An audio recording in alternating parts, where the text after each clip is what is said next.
এখন সময় বিকাল 5:30 আর সকলের পানি খাওয়া অলরেডি শেষ হয়ে গেছে।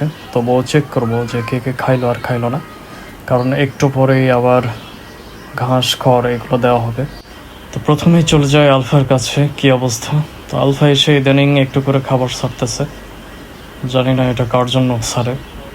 তারপর চলে যাব ব্রাভোর কাছে, ব্রাভো কি অবস্থা। তো ব্রাভো ক্লিয়ার। এরপর লালিও ক্লিয়ার।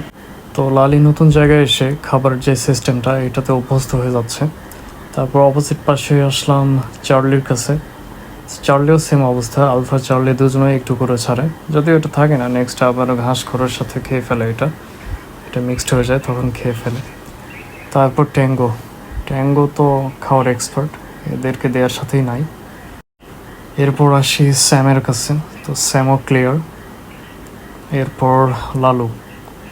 তো এরা সবাই খুব ভালো খায়, একদম চেটে মুছে খেয়ে ফেলে সবাই, এই জন্য স্বাস্থ্য খুব সুন্দর।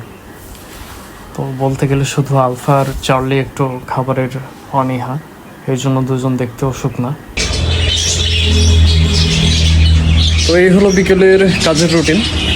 ভিডিওটি ভালো লাগলে অবশ্যই লাইক করবেন, শেয়ার করবেন, আর এই ধরনের ফার্মিং টিপস পেতে কিংবা ফার্মিং ভিডিও পেতে আমার চ্যানেল আর পেজের সাথে যুক্ত থাকবেন। তো সবাই ভালো থাকবেন, দেখা হবে নেক্সট ভিডিওতে। আল্লাহ হাফেজ।